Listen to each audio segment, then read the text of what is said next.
Şu anda Gürcistan'ın gerçek başkenti olan Tiflis'teyim.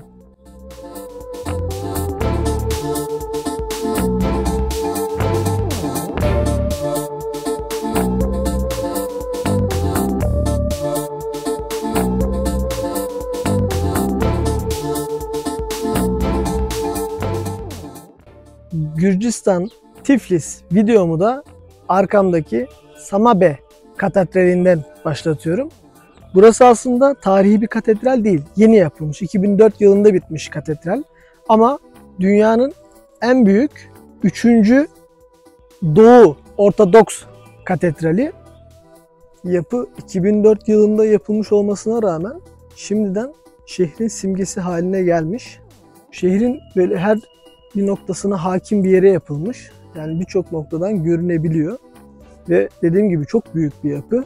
Yeni olmasının avantajı da var, dezavantajı da var. Avantajı şu, biraz modern bir yapı ve akustiğe çok önem vermişler. İçeride müthiş bir akustik var.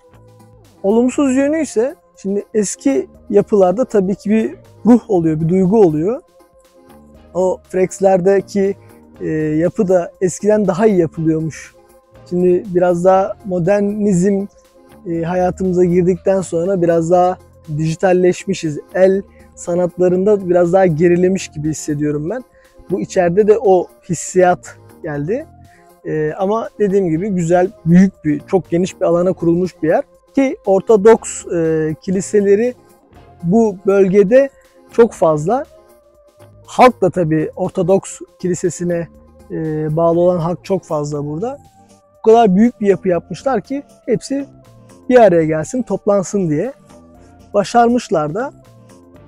Buradaki çevredeki bütün insanlar buraya gelip burada ayin yapıyor ve turizm açısından da çok rağbet alan bir yer. Buraya turlar düzenleniyor. Birçok insan Hristiyan olsun olmasın bu yapıyı görmek için buraya geliyor.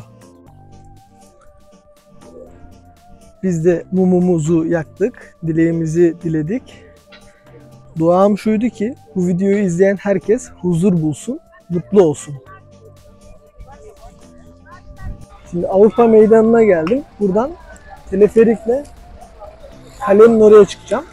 Teleferiğe binmek için Avrupa Meydanı'nı baz alın. Avrupa Meydanı'na geldiğinizde etrafınıza bakın, göreceksiniz zaten teleferiği. Teleferikle kaleye çıkmanın fiyatı da 5 lari.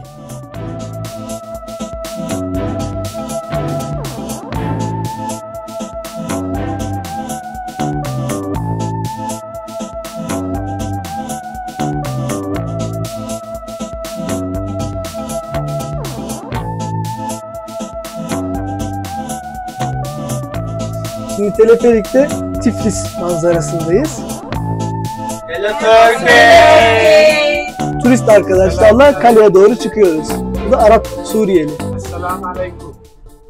Teleferikten çıktıktan sonra şöyle birazcık yukarıya doğru yürüyoruz ve Tiflis'in simgesi olan Kartlis Deda, yani Kartlis'in annesi.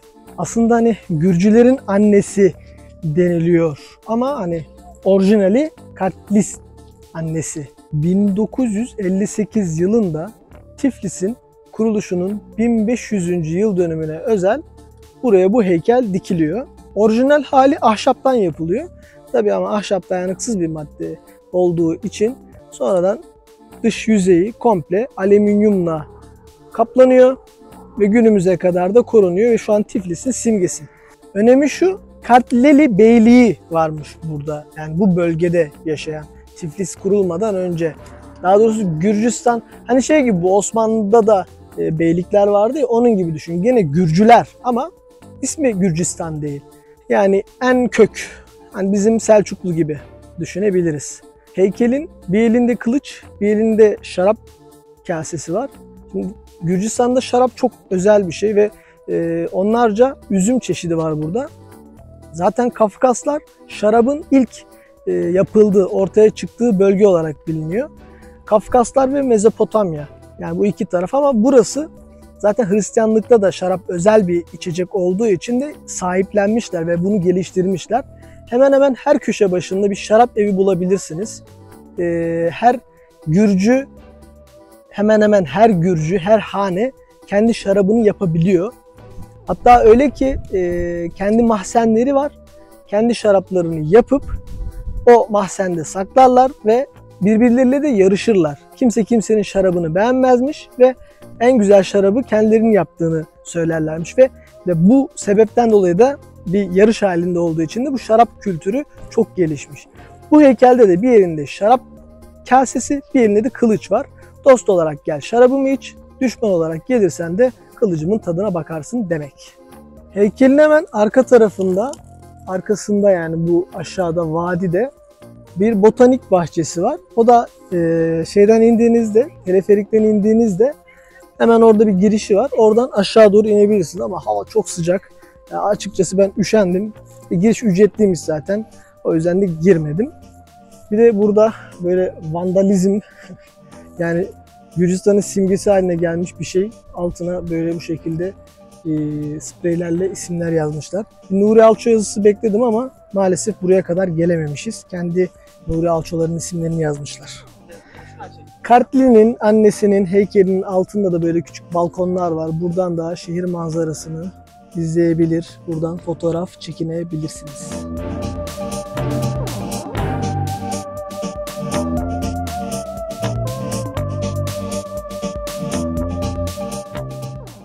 Teleferikte yukarıya kaleye çıktığınızda aslında o kale de çok tarihi bir kale. Hatta o kadar eski yani Tiflis'in neredeyse Tiflis'ten daha eski bir kale. Birçok medeniyet el değiştiriyor tabii. Birçok her el değiştirmede tabii zarar görüyor ve yapımı tekrardan yapılıyor kale. Deprem bölgesi Gürcistan, çok fazla deprem oluyor. Depremde yıkılmış. Bir kere barut patlaması olmuş. Şu anda da tadilattaydı. Çok şehre hakim bir noktada. O yüzden de güzel bir kale. Kaleden de etrafı izleyebilirsiniz. Teleferikle çıktıktan sonra geri teleferikle aşağı inmeyin. Yürüyerek yani çıkarken teleferikle çıkın. İnerken de yürüye yürüye şehri keşfede inin tavsiye ederim.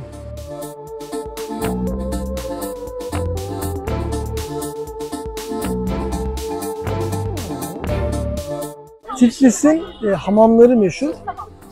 Kürt hamamları. Arka tarafımız böyle komple hamamlar. Zaten Tiflis demek ve ılık su anlamına geliyormuş. Burada bir tane atmaca heykeli var. Bu atmaca heykelinin hikayesi de şu. Buraya ismini tam hatırlamıyorum ama biri avlanmaya geliyor ve atmacasını sülünleri için salıyor. Uzun bir süre atmaca geri gelmeyince atmacasını aramaya çıkıyor.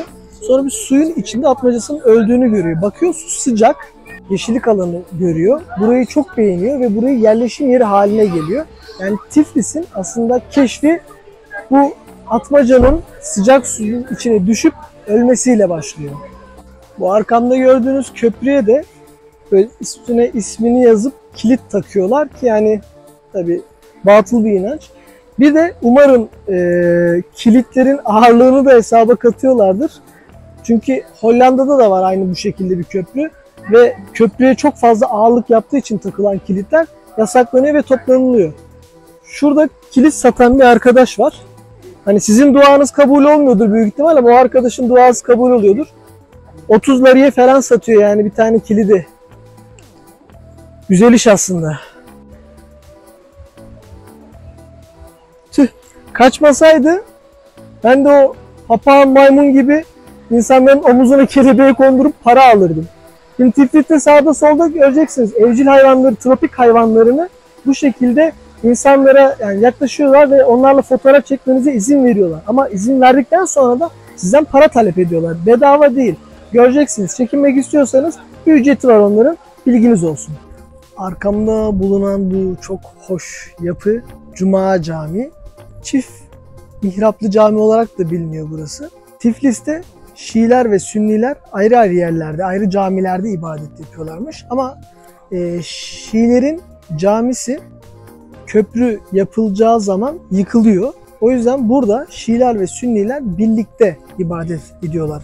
Şimdi bazı yerlerde Şiiler ve Sünnilerin birlikte ibadet ettikleri tek cami olarak söyleniliyor. Ama Kafkaslardaki tek cami. Çünkü Yani ben şahsen hatırlıyorum Diyarbakır'da Şiiler ve Sünniler hep beraber ibadet yapabiliyorlardı. Burada Tiflis. Tiflis'teki de merkezindeki tek cami burası. 5 vakit namaz ezan okunuyor ve 5 vakit namaz kılmak için de hizmet veriyor burası. Arkamda bulunan köprü de Barış Köprüsü. Michel yaptırmış bu köprüyü. Ama hangi Michel bilmiyorum. Mimarın adı mı Michel? Yoksa yani Michel lastikleri mi sponsor olmuş yaptırmış burayı bilmiyorum ama eski Tiflis'te yeni Tiflis'i birbirine bağlayan bir köprü. Altından da Kuna Nehri akıyormuş. Kuna Nehri akmam diyor. Burası da Kafeler Caddesi. Bu caddenin sonunda da iki Barlar Sokağı ve Kafeler Sokağı birleşiyor. Kafeler Sokağı'nda sağlı sollu böyle kafeler, restoranlar var. Burada da gelip bir şeyler yiyip içebilirsiniz. Fiyatlar biraz turistik. Haberiniz olsun. Şimdi Batum'daki gibi Tiflis'te de aynı şekilde ara sokaklar çok eğlenceli. Yani her taraf yani zaten yeşillik, gırla. Çok fazla yeşil, çok böyle kocaman kocaman ağaçlar. Her tarafta da bu böyle küçük küçük parklar var. Gölgelikler var. Tiflis'te hava Batum'dan daha sıcak. Ama Batum deniz kenarı olduğu için nem çok fazla. Burada da birazcık nem var. Hani sıcak su kaynağı var burada çünkü. O sıcak su kaynağı küçük bir ırmak aslında orası ama o bile nemini etkiliyor buranın. Biraz nemli ama Batum gibi değil. Gölgelik çok fazla olduğu için özellikle de ara sokaklar çok serin. Gezmesi de çok keyifli. Şimdi bir saat kulesinin önündeyiz. Bu saat kulesi 2. Abdülhamit eski videolarımı izleyen bu esprimi anladı. Şimdi Tiflis'in ikonik yapılarından bir tanesi saat kulesi. Bu saat kulesinin yapımı aslında modern sanata bir tepki olarak yapılmış. Sanki böyle baktığınız zaman elde kalan son eşyalarla üst üste bir şeyler koyup da bir yapı yapmaya çalışmışlar gibi görünüyor.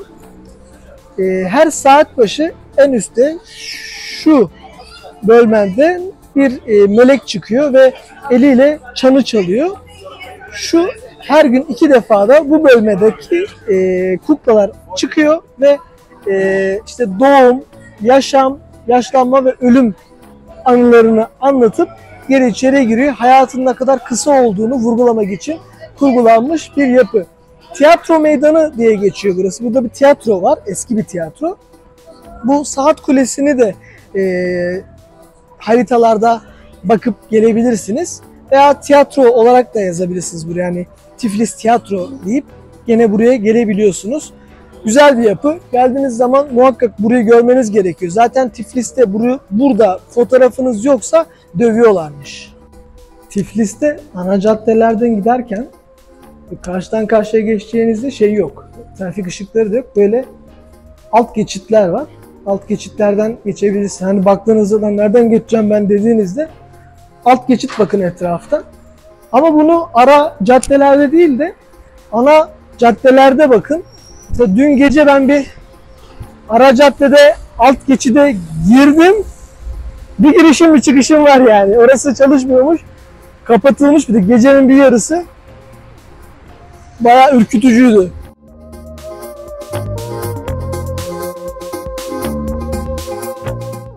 Burası da Gürcistan'ın Özgürlük Meydanı. Gürcistan Sovyetler Birliği'nden ayrıldıktan sonra bu meydanda bağımsızlıklarını kutlamışlar. O yüzden bu meydanın adı Özgürlük Meydanı. Bu arkamda bulunan yapının en üstündeki yani heykel tamamen altından yapılmış.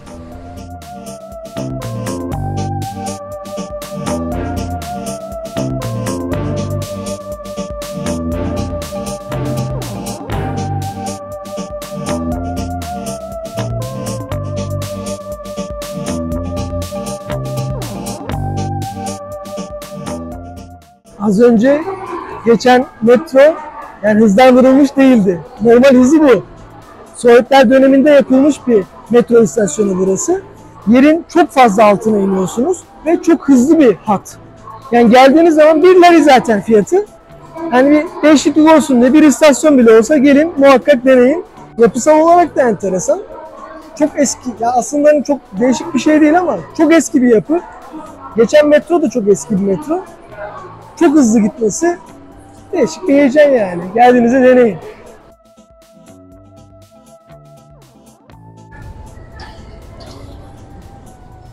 Metro istasyonunun yürüyen merdiveni çok dik. Yani o kadar dik ki şimdi bu ülkede alkol tüketimi biraz fazla. O yüzden akşamları burası çok eğlenceli olur. Oturup izlemek gerekiyor. Dedaena Parkı'yla Kura Nehri tam ortasında, ikisinin arasında antikacılar pazarı var.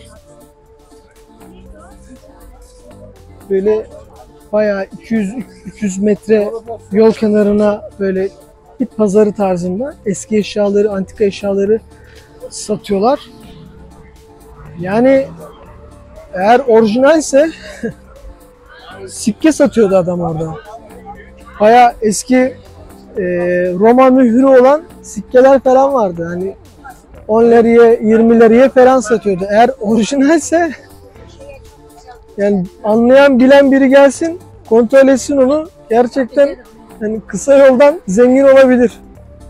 Şimdi UNESCO miras listesinde olan Svatsi Sovali, yanlış söylemiş olabilirim, çok takılmayın. Katedralinin önündeyim. Burası 1029 yılında yapılmış. Tabii çok defa hasarlar görmüş, onarılmış vesaire ama çok eski ve çok önemli bir katedral. Söylenti tabii burası ama bir çınar ağacı varmış burada. O çınar ağacının şifa verdiğine inanılıyormuş. Sonra o çınar ağacını kesiyorlar. Onun yerine bu kilise yapıyorlar buraya ibadet için. Ve o çınar ağacının gövdesini de binayı yaparken kullanıyorlar. Zaten buraya daha çok şifa bulmak isteyenler gelip, çünkü Hristiyanlıkta yani bu biraz şey olacak ama Hristiyanlıkta mucizevi inançlar çok yüksek. O yüzden buraya şifa bulmak için gelip dua ediyorlar. İçeriye şimdi almadılar bizi. Az önce düğün vardı. Düğün bitti. Papaz Gürcüce konuştuğu için anlamadık. Hani İngilizce söyleyebilir misin dedi ve sadece sorry dedi. Neden sorry bilmiyoruz. Etrafını çekeceğim şimdi. İçinden de görüntü alabilirsem gene size içinden de görsel görüntü sunacağım. Ama katedral gerçekten güzel. Çok tarihi bir katedral zaten. Çok da turistik olarak bayağı bir rağbet alıyor. Tiflis anıtlarına geldim. Tiflis kronoloji anıtlarmış burası. Gürcistan'ın çok ünlü bir mimarı var. Birçok anıtı o yapıyor. Burayı da o yapmış. Tam bitmemiş burası ama. Burası Tiflis merkeze yaklaşık bir 15 dakikalık bir mesafede. Bolt uygulamasıyla 5-6 lariye sizi buraya getiriyor.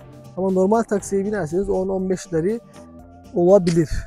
Arkada böyle çok güzel bir Tiflis manzarası var. Diğer tarafında da Tiflis denizi var. Tiflis'in aslında denize kıyısı yok. Ama orası yapay bir göl. Çok büyük olduğu için de Tiflis denizi denilmiş. Gürcistan'a geldiğiniz zaman şu aşağıda duran, biraz da ürkütücü görünen dev blok yapılar göreceksiniz. Sovyetler Birliği'nden kalma yapılar bunlar.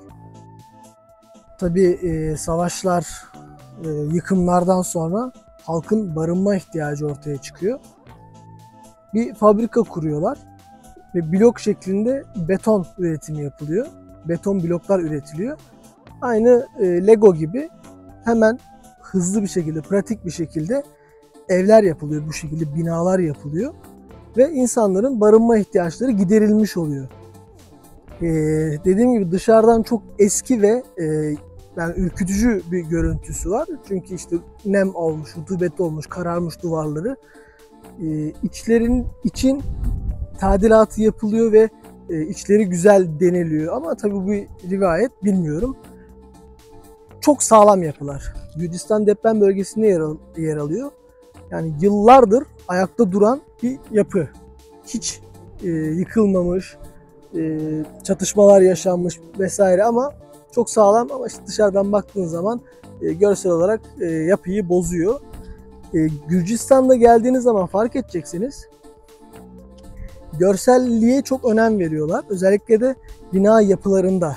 Tabii bu binalar Sovyetler Birliği'nden kalma. Hani Gürcistan'a ait değil. Eğer hani Gürcistan bağımsızlığını ilan ettikten sonra yapılmış olsaydı emin olun ki bu şekilde olmazdı.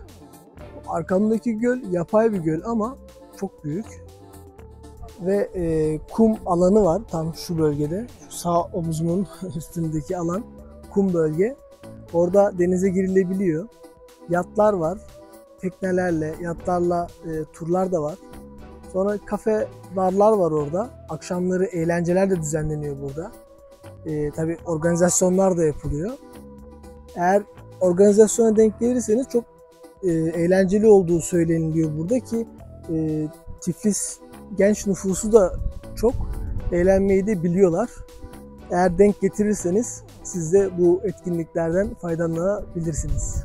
Tiflis videosunun sonuna geldik. Bu anıtlarda Tiflis videosunu kapatıyorum. Beni izlediğiniz için teşekkür ederim. Tiflis çok güzel bir şehir. Yani Batum mu Tiflis mi diye sorarsanız ben yani Tiflis derim. Batum da güzel şehir ama Tiflis'e muhakkak gelmek gerekiyor. Şöyle bir şey var. Tiflis biraz uzak. Yani sınıra uzak.